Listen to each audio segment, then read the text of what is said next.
everyone, and welcome back to another episode of The World of Sharks, a podcast all about sharks, rays, and the ocean, brought to you by the Save Our Seas Foundation. I'm your host, Isla, and every episode I sit down with experts in shark science, conservation, education, and storytelling to take you on a deep dive into a different part of the wonderful world of sharks. Regular listeners of the pod will know that something we love to talk about and showcase is the sheer diversity of sharks, rays, skates, and chimaeras, a group collectively known as the chondrichthyans. There are over 1,200 known species of shark and ray alone in the world, and they come in all shapes, sizes, and colours, and are each specially adapted to a huge variety of different niches. However, only a handful of species could be considered well known. Even today, when you say the word shark, the majority of people think about a great white. And while we love white sharks on this podcast and their amazing abilities as top predators, there are tons of other species to learn about and love that deserve a shout out as well. And so we wanted to dedicate this episode to some pretty obscure species that some of you may not have heard of. And to do so, I am joined by three brilliant guests who have a serious passion for the weird and the wonderful. They are fishery scientist and deep sea shark expert, Dr. Brit Finucci, shark scientist and climate research manager, A-bel Gong, and shark scientist and educator, Vicky Vasquez. Brit grew up in Canada, but completed her PhD at the Victoria University of Wellington in New Zealand, studying the ecology of deep-sea chondrichthyans in the region.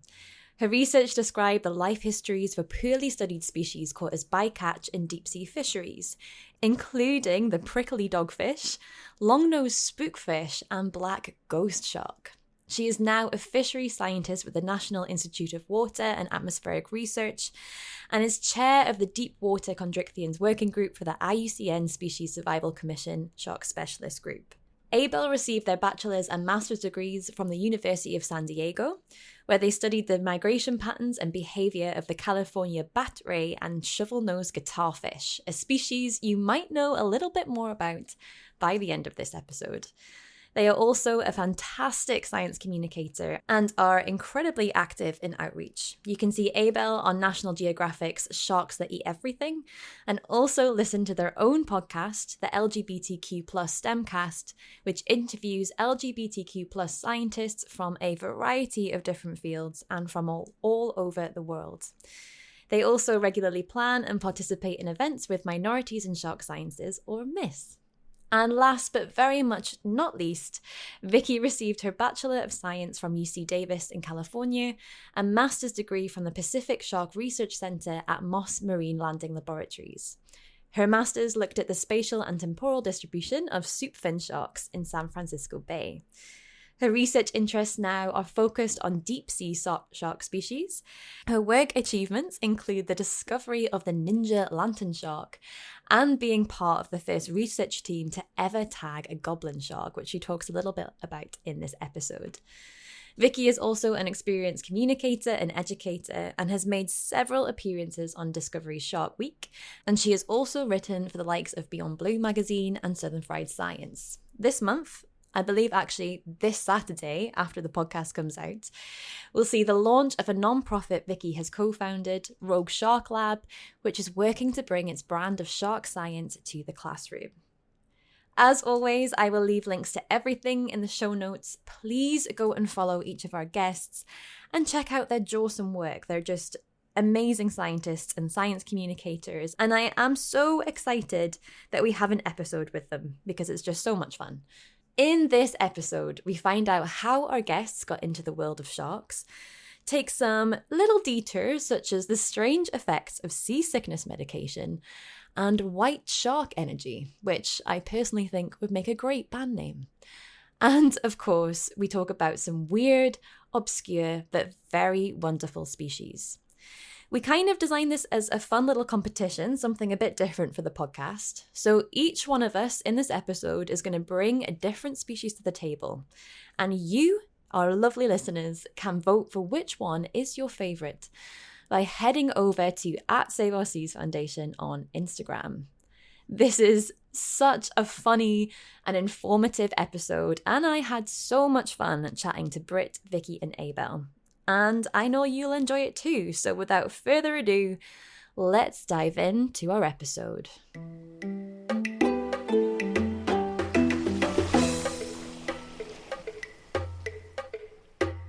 Alrighty, so hello, Vicky, Brit, and A-bel, and welcome to the World of Sharks podcast. Hey everyone. Hello. Thanks for having us. No, thank you all so much for being on. I am so thrilled to have you guys here and to be able to talk about weird and obscure species. I've been looking forward to this episode since we planned it a couple of months ago, and we are navigating some pretty serious time zones. So we have New Zealand and we also have the US and Scotland. So I'm very, very happy that we managed to make this happen.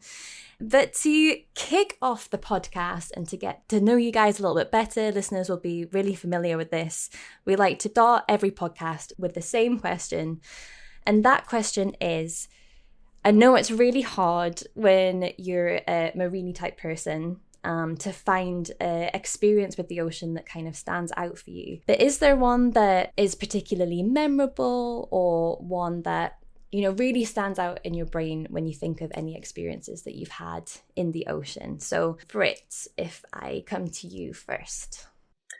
And then the first kind of memory that popped in my head when you asked me that was when I was about 12 years old. That would have been actually the first time I'd seen the ocean. I grew up nowhere near the ocean.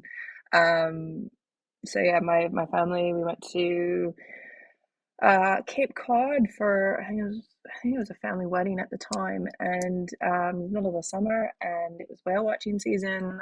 You know, I grew up reading about whales, never seen one, really wanted to go. No one in my family had any interest in going with me, so my mom and dad basically walked me up to the boat and said, "Okay, go, see what happens." On you go. Left me Have on the fun. boat by myself. On you go. Yep, on you go. Yep.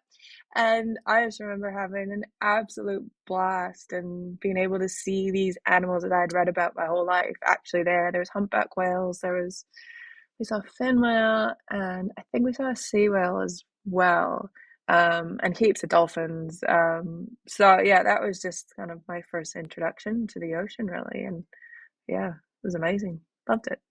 Even though it was the cetaceans, I'll take it.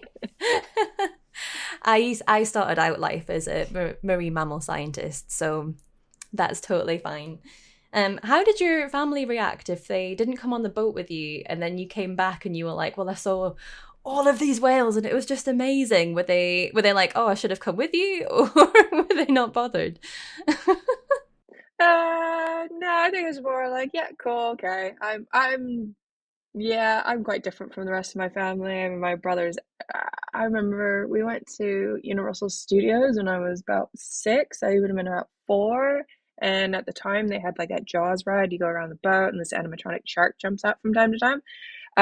My brother was so petrified of that ride. When we got home, I remember he refused to have baths for ages because he expected that the shark was going to pop up in the bathtub. So he's always been iffy around water, I think, since then. Yeah, no one else has really been kind of, into nature and exploring. So by all means, they're like, yeah, cool, that's great. Again, they're completely supportive of what I do now, but yeah, it's not exactly their cup of tea. And that ride clearly didn't put you off, though. No, not at all. A-bel, how about you? What's your kind of most memorable ocean experience? So I'm gonna pivot and go with something that absolutely terrible happened to me in the ocean because it's so memorable to me. Gonna go for a little more creative answer. Cool, we like that. In undergrad, I took this geological oceanography class. And within this class, there is a field trip, an overnight field trip where we do geological surveys off the coast of San Diego. which is great, wonderful, like absolutely such a cool opportunity as an undergrad to go on a boat and go on a research cruise for like 6 hours. The only problem is I get really seasick um, on boats and on planes and like everything. I just get really motion sick. So this was like, I was like, I don't know about this one. And so I told my professor, and she was like, "Oh no, it's okay. You'll be fine. We're just gonna be like 3 miles off the coast. Like, it'll be great. Like, just take some medicine, blah blah blah." And I was like, "Okay, like I have to do this for a grade anyway." Um, so I was on the night shift, so it was from like 6 p.m. to 12 a.m. And there was a leg just before us that went from, I think, like 12 p.m. to 6 p.m. or something like that. And all my friends were on the leg before me, and I was on this one night leg, and I was like, okay, whatever. And so we as we're changing shifts, like everybody's like so excited. They were like, "Oh my god, the water was so like so nice. Like it wasn't rocking at all. Absolutely no like waves, and we found so much stuff. Like we did a bunch of sediment cores and things like that." And I was like, "Wow, great, wonderful." On my leg, we had a bunch of students from who came from Bakersfield, which is about like 3 or 4 hours away from San Diego, inland, um, who came with us as well. So on my leg, we get on the boat, have this gorgeous sunset. I'm like, wow, this is the most beautiful thing ever. And then we go inside to eat dinner, and that's when I start feeling a little bit sick. So I'm like, okay, whatever. And then once I get out from eating, I'm like, okay, feeling a little sick. So my friend sees me like nodding off on like I'm like sitting on a cooler nodding off, and she's like, "Oh, here." She like pulls up a chair. She's like, "Here, just sleep here." And I'm like, "But I want to help do stuff. We just like anchored down. Like I want to help and do stuff." And she's like, "No, it's okay. Just lie down for a little bit. Sit down." So I sit down, conk out. I wake up, and the boat is just rocking and rocking, and I'm like, "What is going on?" And I see my friend makes eye contact with me from across the boat. She runs over. She's like, "Go back to sleep now." And the last memory I have is seeing a poor student from Bakersfield just hurling off the side of the boat, like just like heaving and yeah, puking. And so I'm glad that I took my medicine that day. Very memorable experience with me. I like to say it's the most expensive nap that I have ever had in my life. I'm so glad. I thought that story was going to end differently there. I'm so glad that you managed to like sleep through it. Oh yeah, I slept through the whole thing. I did not help one single bit. But I mean, if you'd been awake and you were also hailing, I guess you also wouldn't be too helpful. So No, I'm not at just all. glad that you had a nice napping experience, and it wasn't you the one that was hailing off the side. But as someone who also gets seasick, and I used to be able to board a ferry on a flat, calm day and still manage to get sick. I feel you. I really understand how that feels. Oh man. Well, do you find the pills help? Oh yeah, definitely. I took a bunch of Dramamine with me on my trip recently and went snorkeling and was like on a boat, like a really dingy looking boat, and I was perfectly fine. Good, good. Because I also have a magic pill that works, and I never feel seasick when I have it. But I do know I do have friends that unfortunately the pills don't work for them, and they still get it. I know, I I was know. just gonna say, I find for myself the pills don't work. I have to move up to the patches. I mean, I go out to sea for a month at a time, but we've got to use the Scopoderm patches. Those do wonders. Those work quite well. But I've been told that there's some quite severe side effects that some people suffer, then they can't stand them. I don't get those, but Oh really? I've never used the patches, but I guess you're out on some pretty rough seas at times. yeah, it's pretty bumpy. But yeah, honestly, like naps are the best thing. I find that's probably the best mitigation strategy. If I feel sick, I go lie down for 20 minutes and then get back up. It's like that constant like recharging of your brain. So yeah, A-bel, you took the right course there. That inspired you to go out in the water more? You're like, let's do it again. Yeah, I'd do it again, and I'd take a nap again. Great. Cool. I just want to double check on that part.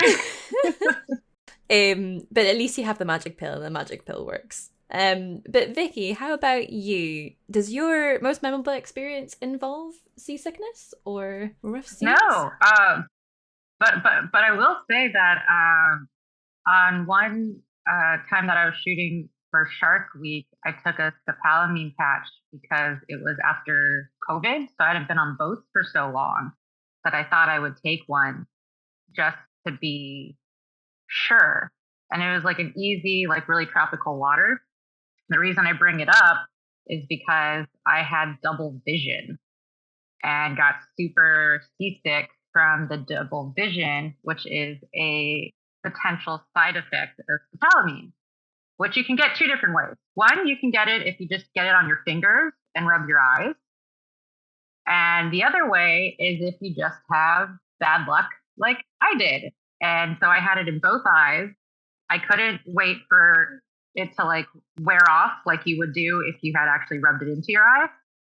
And so my point is, like, I was trying to be like, yeah, I'm like in a beautiful tropical place with like a shark or something, and I was just like, trying not to like oh no, throw up. Oh man, the thing that was meant to help you didn't help.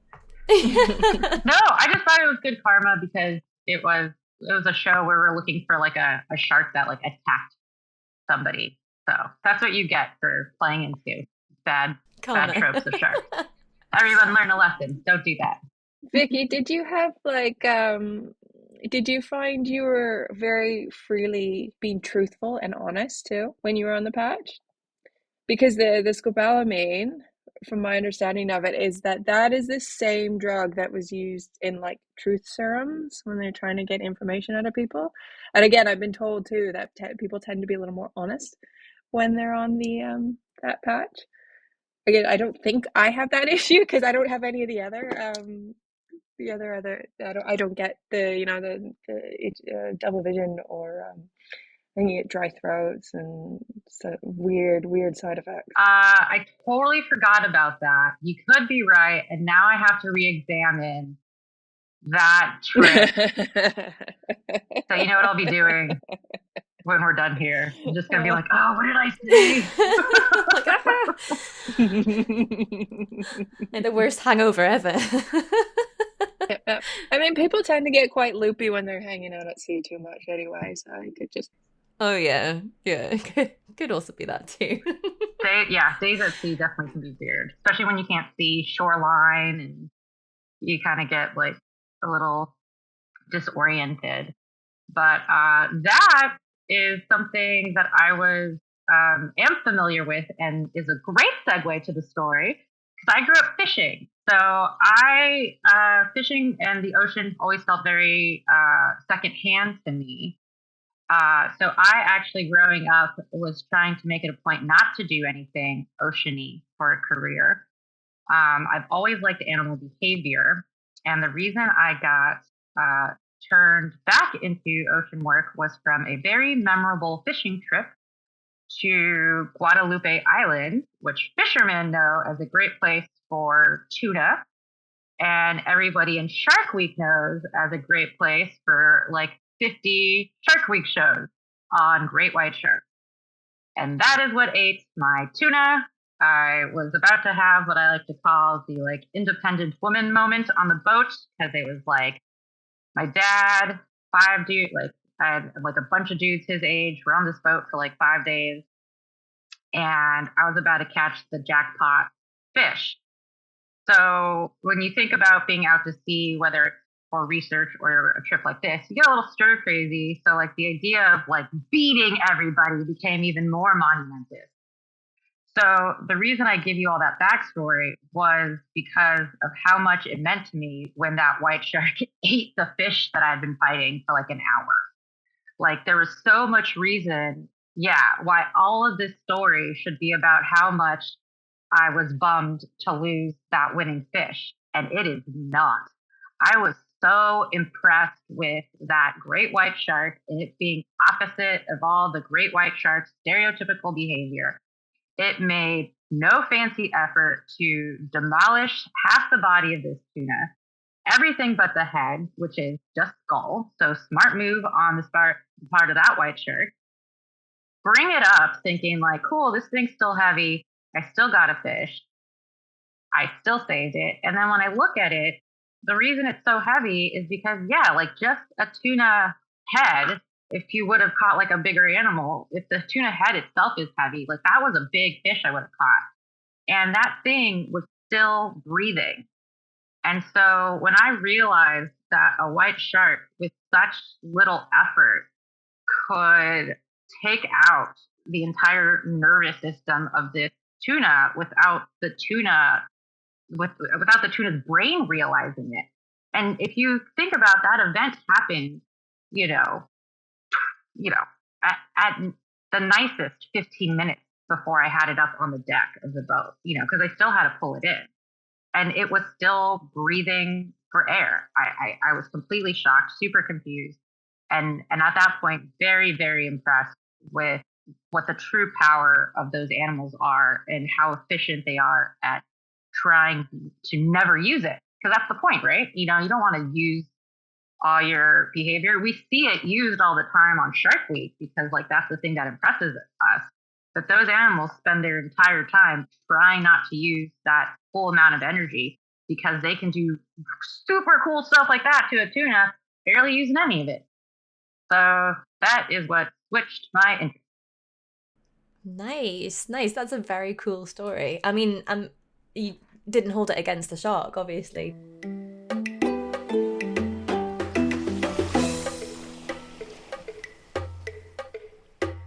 Today we do have a little task to do, which is to talk about weird and obscure species. And I know on Shark Week we do talk about weird and obscure species a little bit more now, but there is a lot of attention on sort of the big main ones, so the white sharks, the hammerheads. And I wanted to talk about some lesser known species. And we're going to do things a little bit differently to how we normally do it on the podcast. And each one of us is going to bring a species to the table. And our lovely listeners are going to listen to these and then vote on what their favourite one is. I haven't decided what the winner is going to win yet. But there may be a little prize coming for you. But either way, we're going to have some fun and we're going to talk about some shark species and also tie that in with a little bit of your work as well. So, Vicky, I'll come to you first if you want to present your species, which I know you've been studying in Tokyo.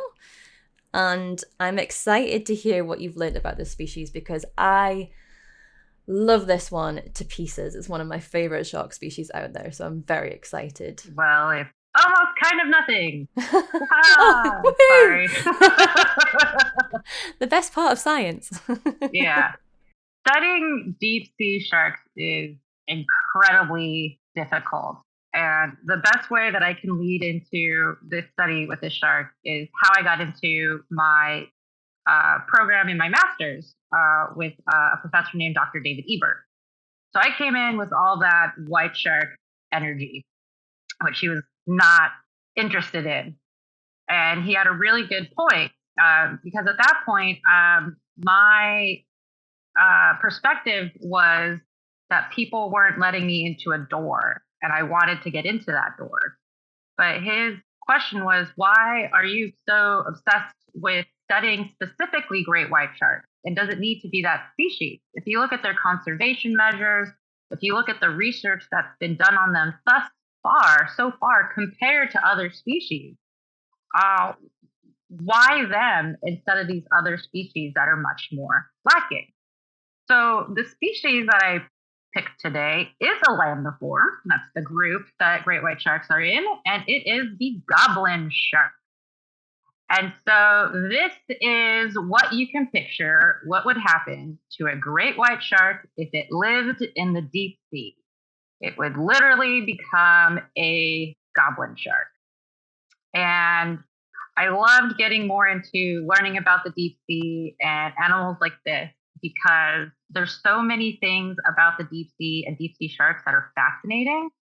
And the fact that people aren't as obsessed with them as they are with something like a great white shark got me more and more curious as to why that is. And if you look at it from the point of a researcher, you start to realize that these animals are grossly understudied.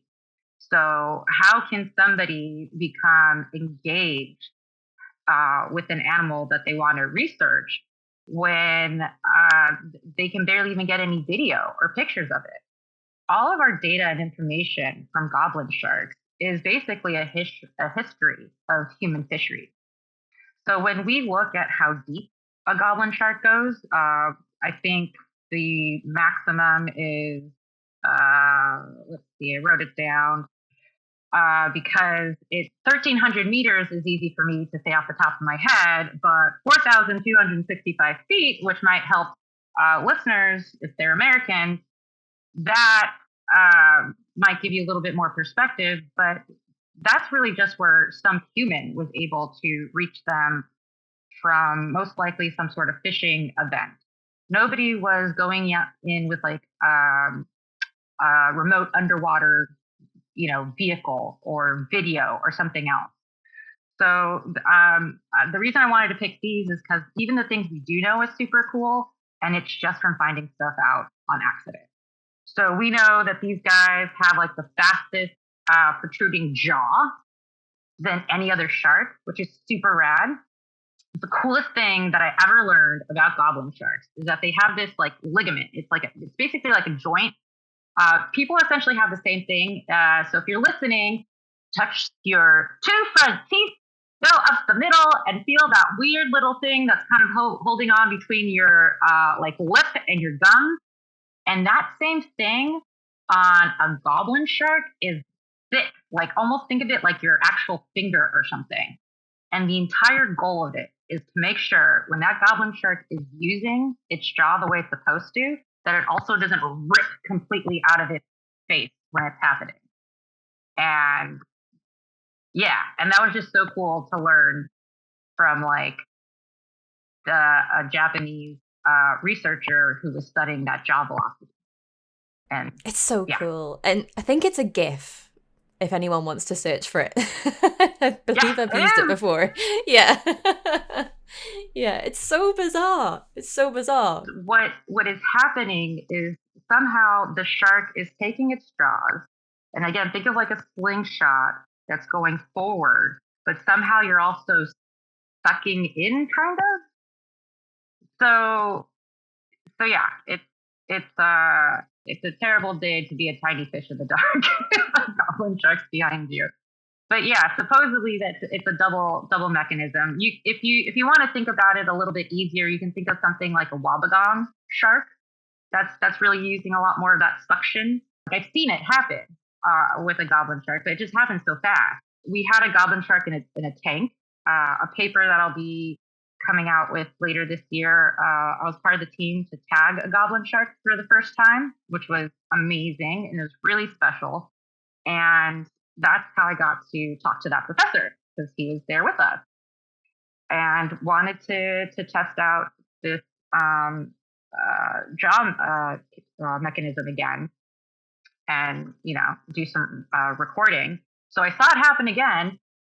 I mean, by again, I mean like I saw videos of it before I went in person. I saw it in person and it was like seeing nothing happen or like a magic trick because it's so quick to the naked eye that it's hard to understand what's happening. And the shark is so lethargic seeming that I assumed it wasn't in good condition. But that's actually, a great example of what it's like to live in the deep sea. You're in a very, I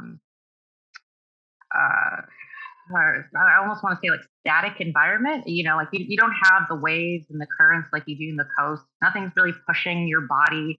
Kind of like being in space. So they can just go very slow and sluggish in the water, except for that crazy jaw. Yeah, someone said to me it works out better to be, because everyone thinks like super predators are these like really fast, super muscular, but in the deep sea you kind of need to be flabby to get on and be a good predator. Yeah, and so that's actually why I mentioned in the beginning, which sounds a little, self-deprecating, that we found out nothing. It's actually because when we were going about this research, we don't know if we're going to find a baby goblin shark, a full-size goblin shark. So most times when somebody goes about a tagging project, they're coming up with tags that are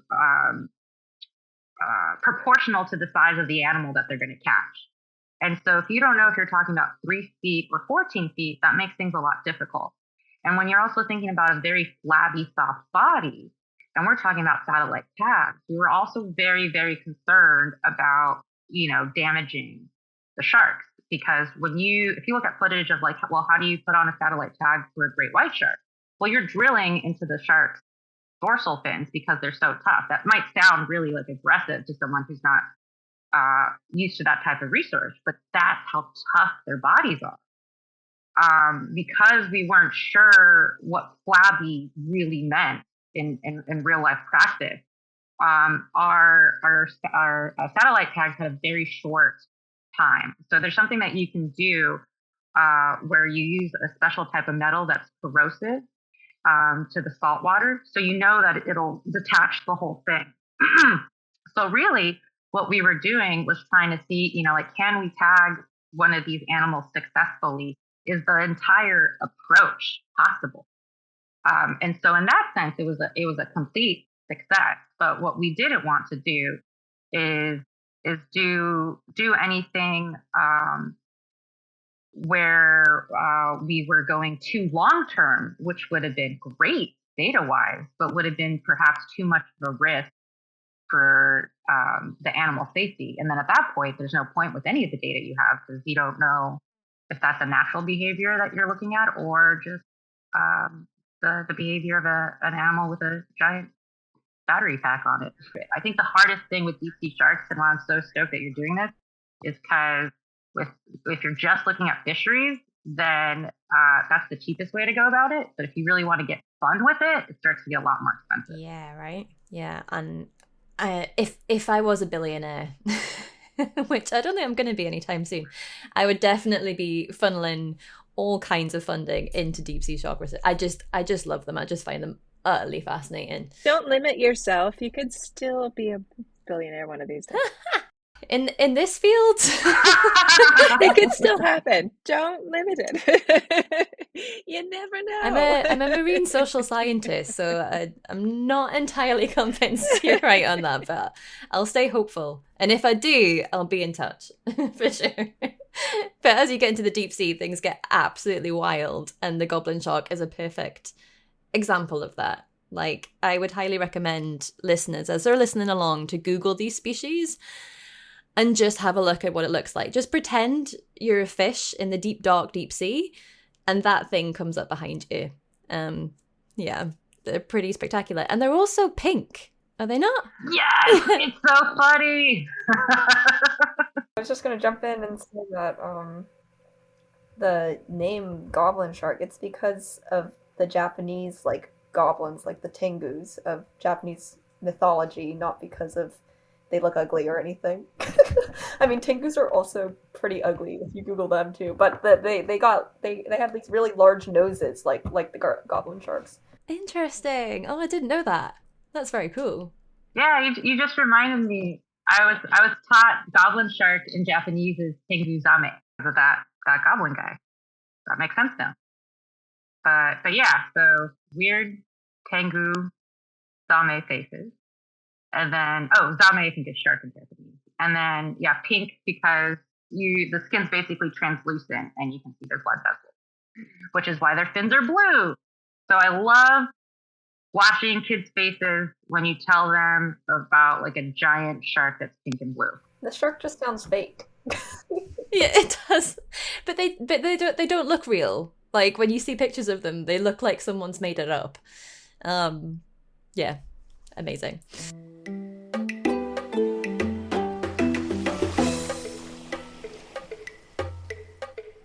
So we have a spooky deep sea predator with slingshot jaws that's pink and blue. This is our first candidate.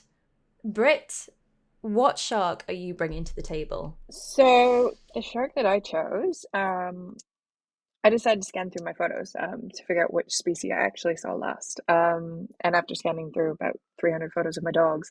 But yeah, a few months ago, I was at the museum here with the fisheries team, and we're looking at this one shark, which I had been promised for the better part of a decade. Um, it was caught in the fisheries and brought back by an observer ages ago, and I know it's been around. And the curator at the museum told me about it, and he's like, "Hey, we're going to bring it out because they're very, very uncommon shark. They're going to keep it, put it in the collections, and like come take a look at it." And I got that conversation about once a year for the past 10 years. And something always came up last minute and they could never bring it out. So it kind of became a running joke that this shark didn't actually exist in their freezer. Um, and yeah, I got another message a couple months ago and they're like, "Hey, we're finally bringing out this shark. Come and have a look at it." And I just wrote back, I'm like, "Yeah, right. Like, I'm over this.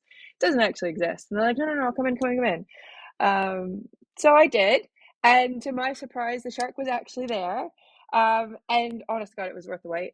Um, this shark is, and I'm gonna probably butcher the taxonomic name, but yeah, that's just what it is. It's Gymnodonatius albicauda. It's a white-tailed dogfish. It's a beautiful little shark.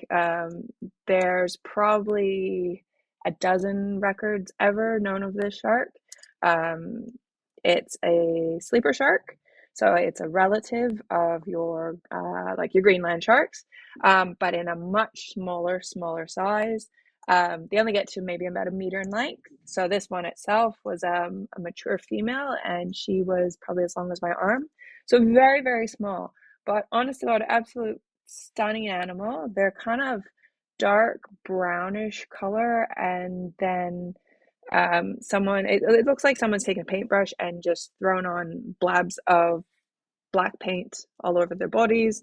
White-tailed dogfish, they've got a white tail, but then this black bar along the side there. Beautiful, beautiful little shark. Definitely go Google it. I know there's a few images out there. It's a shark we see, most records have come from New Zealand, Australia.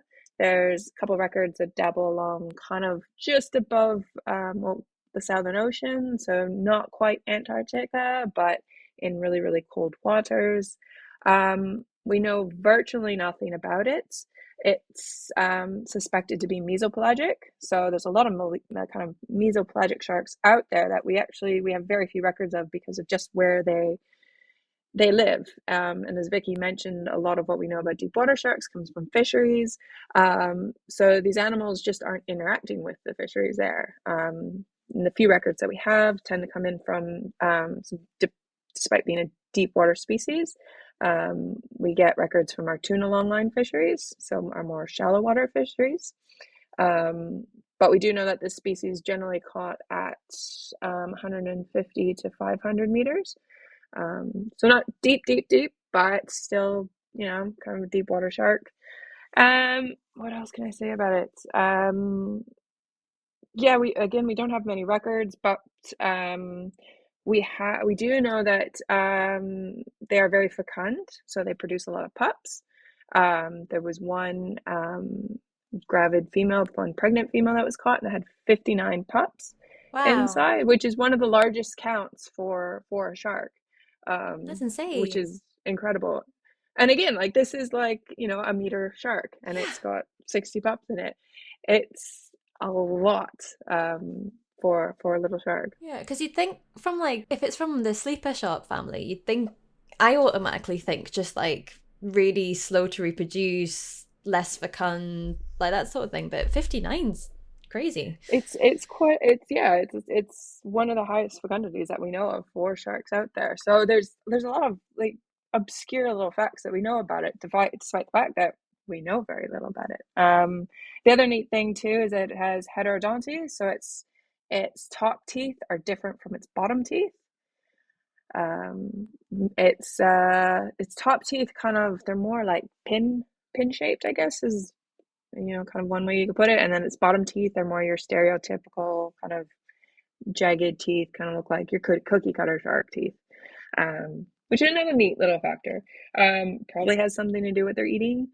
I can say the animal that was brought out, her stomach was full of squids, which is not surprising. A lot of sharks eat squids, but the neat thing about that is that one particular squid species, I know nothing about squids. I had to rely on some squid nerds here for more information. But that squid itself is apparently quite a rare squid as well, and it's only been found in one place in kind of the waters between New Zealand and Antarctica. So it's, yeah, we suspect that these sharks, yeah, we do know that, they're found in kind of Southern Ocean, but these species, why we might not see them is that they just exist in areas that are not, they don't belong to any country, so they're out in the open ocean. And yeah, they're just neat little shark. It's fast becoming my favorite shark here. But yeah, so that's the shark I'm bringing to the table. I can't give you much more information about it because literally we don't have any more information about it. But I think that's that is a cool thing in itself, is that because we live in a world where you can Google something and you'll find out the answer to it in within a millisecond. But there's sharks that we still know relatively not. There's still so much to discover about these species. There's probably even, well, there is species that are just drifting around in the deep sea or in the open ocean that we don't even know about, which I think is just amazing. Oh, totally. We're describing new species all the time still. And so many species are only known from, one or two specimens that we just happen to stumble across at the right place at the right time. There's just so much out there. And I think Vicky said the same thing, there's just so much we don't know about deep water sharks. So yeah, there's so much we can learn. We know nothing. Yeah, I'm frantically working on a way to now become a billionaire so I can just fund all this research and find out why these animals do these things. It'd be nice to answer these questions with certainty, but yeah, there's still, we're all waiting for you to become a billionaire. We want your funding. I believe in you. It'll happen. Yes, that's the spirit I need to take forwards. Yeah, fund the three of us first. I'll try my best, and I'll try not to sell my soul at the same time. Thank you. You're very welcome. But of course, it's not just deep sea sharks that we don't know that much about. There's species of shark, even in shallow waters, that we know relatively little about.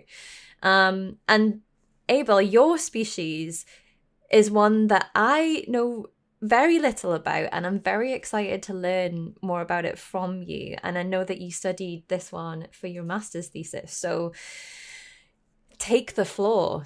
I wish I had an 80s rock electric guitar solo to segue me in, so that I could be like, oh, now representing the shovel-nosed guitarfish, yay! That kind of thing, Yeah. Yeah, so I can put that in post if you would like. Oh, perfect. Or you can just keep my a cappella rendition in. It was perfect. So the shovel-nosed guitarfish is a shallow shark, ray, something in between, hybrid thing. It's if you put a shark and a ray together. It's a flat. I guess it's a flat shark. Nobody really has defined what it is, but it's its own thing, I guess. But yeah, guitarfish are its own thing. Shovel-nosed guitarfish are found as far north as San Francisco, on the Pacific coast of the United States, all the way down into Mexico, Baja California, so the northern part of Mexico, that area. And they're just, guitarfish in general are just very strangely shaped, which fascinates me the most and makes them just very odd. They're like a hybrid of a shark and a ray. Like very aptly named in my opinion, because I think like from the head to the front part of its body looks like the body of a guitar, and then the mid part of its body to the tail kind of looks like the neck and the head of a guitar. So you could like, looks like you could actually play it. And I would really like a guitar shaped like a guitar fish if I could like make my own. But yeah, so That would be very cool. it would be really Very, cool, very yeah. cool. So I guess I'll start off by explaining a little bit of my research. So I had a 6-year data set that I was analyzing of 12 different guitarfish, shovel-nosed guitarfish, that were showing up every summer in San Diego. And we were trying to figure out, oh, like, why are they showing up over and over again in San Diego, and where are they going throughout the year? Because we don't know. We don't really know much about these sharks, except that people see them snorkeling while they're snorkeling all the time, and they're just like laying there and they're not doing anything. And also, people in Mexico catch them to like eat. And so there's a lot of fisheries data about them, and there's a lot of like abundance data about them. So we knew that like these sharks like to be like together in the summertime, like because there was more catch in the summertime and certain locations and things like that. And so I set out on my little journey of my master's trying to figure this out. And what is hypothesized in my thesis and soon to be publication, hopefully by the end of this year, um, is that these guitarfish, these shovel-nosed guitarfish, are possibly using this area of San Diego as some sort of reproduction ground, whether that's for mating or for gestation. Probably not pupping, because we don't see any babies in that area, but we do see a few males here and there, so it's possible that they're mating in these like in this area, or just resting, taking advantage of this warm water in San Diego to sort of speed up their embryonic growth while they're pregnant, which a lot of sharks and rays do in this specific area of San Diego. So it's really up to interpretation. Um, the shovel-nosed guitarfish comes in a couple of different colors. There's some light brown ones, there's some dark brown ones. Sometimes they're even sort of mottled. Um, and yeah, I just think that guitarfish in general don't really get spoken on a whole lot. There's not a whole lot that we know specifically about the shovel-nosed guitarfish, even though they're incredibly accessible to like look at. Like tons of people I feel like who I've talked to who like surf or who swim in the San Diego area are like, oh yeah, I saw a shovel-nosed guitarfish. Can you tell me anything about them?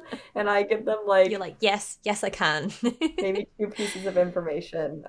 So literature's pretty slim, but they're like recreationally and like just community wise like pretty popular in the areas where they are found. So um, that's that's the shovel-nosed guitarfish in a nutshell.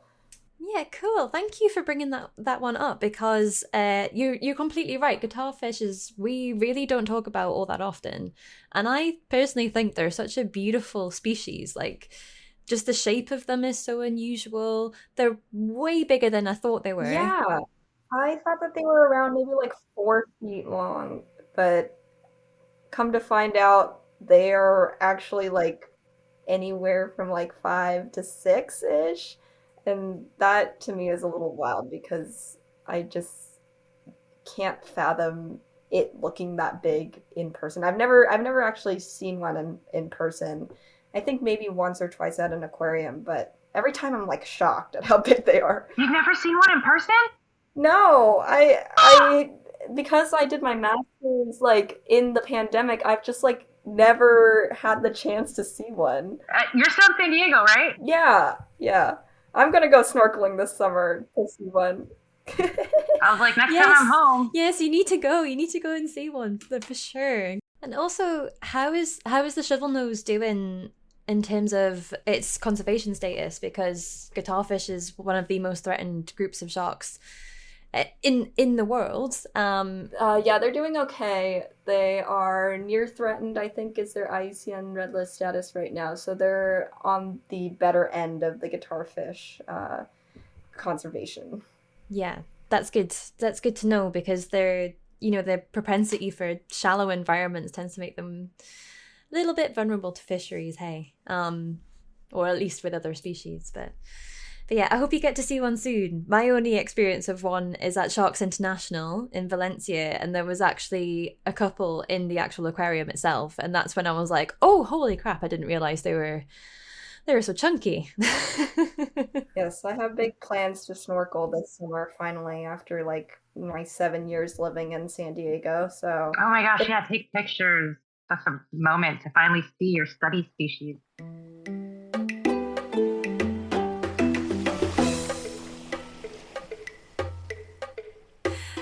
Okay, so thank you so much for presenting all of your species. I'm going to smash through mine because I'm just very, very aware of the time.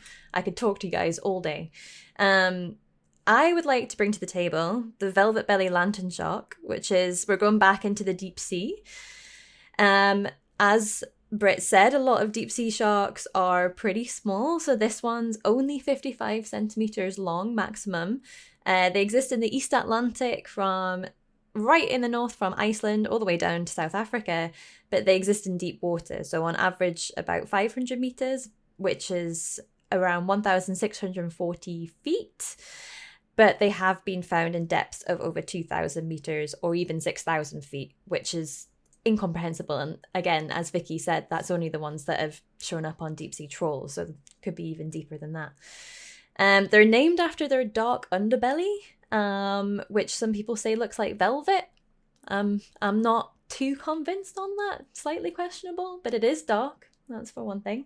And the coolest thing about them is that they have these light-emitting organs or photophores on their flanks and abdomen, so like all the lantern sharks do, so that they are in the deep sea, but there is a little bit of light, so they can blend in from, if you're looking underneath, that's so they're kind of camouflaged against the lighter surface.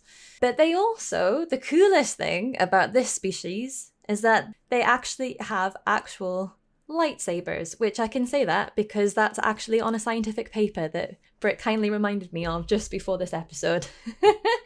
So scientists have called them lightsabers, not just me. But they are two spines on their back that they use as a form of defense that also emit bioluminescence, so they can basically turn on these lightsabers at will.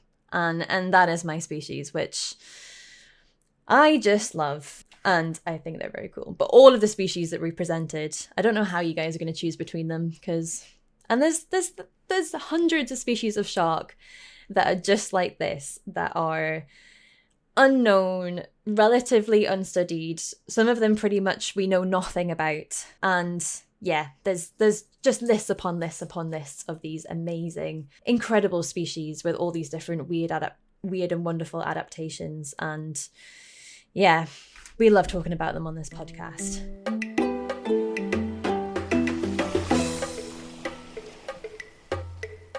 Because this is Shark Week, I had kind of two final questions to ask all of you.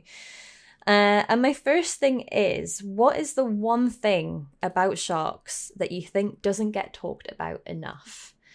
So Brit, I'll come to you first on this one. Sharks, rays, and chimeras. The diversity, really.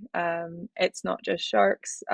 There's another 500 odd species out there for, a total of over 1,200 chondrithians. So you sharks, rays, and chimeras. And as we've repeated several times here, there's just so many species we know so little about, and only a handful of species really get the attention out there, the attention and the research and the funding. But there are so many disturbing species and so many species at risk too that we really need to focus on. Absolutely. And Vicky, how about you? I don't think we talk enough about how people can make everyday choices that actually help sharks, which might seem counterintuitive, but I think it's hard for people to realize how much plastic or poor seafood choices have very, very huge effects. And you can be completely inland in the middle of a country, far as you think from a coastal area, and you might still be having a very big impact on ocean ecosystems and specifically sharks. Even if you're doing something like eating a seafood product that you think has nothing to do with sharks, the bycatch might actually be sharks. So, yeah, that would be the thing. Absolutely. And even just the cosmetics that you buy could have shark liver oil in it or squalene. So yeah, everything we do is somehow connected to sharks. That's a really good one. Yeah. And A-bel, are you ready? Yeah, I think so. This is a conversation that goes on a lot in our science communities, but I think it has yet to sort of be a bigger conversation with the general public about how much media affects the way that we view not just sharks, but like a lot of different large predators in general. I know that like I was just having a conversation with somebody today about how there's not a whole lot of pro shark propaganda. I say that very loosely in air quotes. There's a lot of anti shark propaganda. Um, and so I would really like to see more modern pieces of media. I mean, I think that we see that with the rise of Baby Shark a few like 10 years ago, somewhere around there. Or like Shark Tale that came out in like 2003 or 2002 or whenever it came out. Like those pieces of media are like super great for like reputations of the sharks because they put these sharks in kind of like these funny like positive lights that make people less afraid of them. Basically, like the reparations of what Jaws did to everybody's perception of sharks. But yeah, I think about that a lot. Pro shark propaganda. Yeah, right. What a word. What a term. I like that. If you want some, you should check out Bad Bunny concert. People will go dressed up in shark costumes. So if you look up Bad Bunny and like the word tiburon, yeah, it's pretty rad. Oh, awesome. Is there any reason for that, or just is he a big shark advocate or something? Just because. Well, it's why not? The purity of the nonsense. Yeah, that's the best part about it. But that's a really good one, A-bel, as well. Is just thinking about just how much impact that the media that we consume has. I mean, they're still releasing films about Megalodon. You know, the Meg 2 is about to come out and probably have some major factual inaccuracies in it. But yeah, no, I think that's a really, really good one. Okay, so I could quite honestly talk to all three of you all day, but I'll not do that. But we do have one final question, and it's the same question that we end every podcast with, and that is, if you could be any species of shark, ray, skate, or chimera in the world, what would you be and why? I would want to be a wobbegong because my last name is Gong and I want a cool mustache. Nice. That is perfect. And they seem to have a pretty, like, I was writing a fact file about the tasseled wobbegong not so long ago, and I was like, these guys have a pretty ideal setup because they're just hanging around coral reefs waiting for something to drift across their path, and then they just gulp it down and then just hang out for the rest of the time. Yeah. And they have a cool little beard. They do. I want it. I want those little tassels. They're just so fun.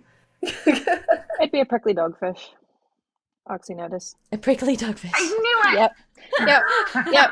Yep. Sits at the bottom of the ocean. It's slow, it's sluggish, it looks ridiculous and is completely underestimated. Underestimated, but it is a ferocious predator. It eats the egg cases of other sharks, which, you know, are abundant in some areas, so it doesn't have to go very far to be able to gorge on food all day. Then it just, yeah, Yeah, I mean, what else do you want? What more do you want? I mean, no one's gonna bite it too once you've got to that certain size. They're so prickly and annoying. No one's gonna eat them because they're not gonna. They're gonna be a pain in the butt to eat. So basically, your job is just to be a blob and eat all day. So yeah, that's my choice. Amazing. Sounds pretty idyllic. Totally what I thought she was gonna pick for like the shark competition. I'll be predictable here. I wasn't gonna talk about chimeras today, so I'll be predictable with that one. Nice. Okay, Vicky, I'll come to you next. I would be a cookie cutter shark. That way I could go up to big, annoying sharks that get too much attention, like great white sharks, and then take out a chunk, and then run away and be like, haha. That's a brilliant reason. Oh my goodness. And just imagine all these white shark researchers really confused as to why all of a sudden their study species has shown up with just lots of little cookie cutter bites out of the side of it. Yeah, pretty cool. Awesome. But it's been so much fun. I could honestly chat to all of you for hours and hours and hours on end. And maybe I will do that when I'm a billionaire. Yeah. And I can fund your research. Rooting for you. Thanks.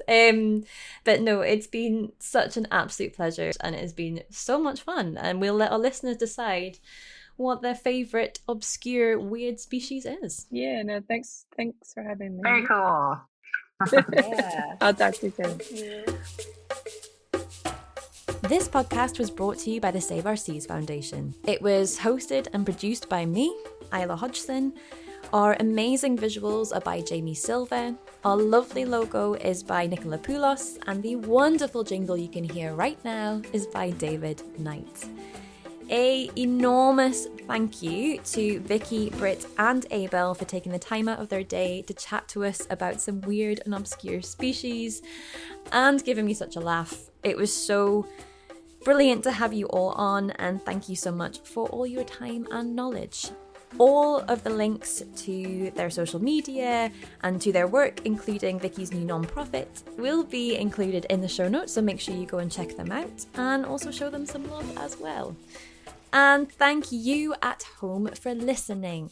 As always, if you want to get in touch, if you want to suggest a question, or you just want to say hi, we absolutely love hearing from you. So feel free to email isla@saveourseas.com, or you can also get in touch over social media. We are at Save Our Seas Foundation on Instagram and at Save Our Seas on Twitter. And if you like this episode, please be sure to just drop us a rating and a review on iTunes or wherever you listen to your podcasts. It really helps people to find our podcast and find out how amazing sharks are, and who doesn't want that? Alrighty, have a jawsome week, and we will see you next time.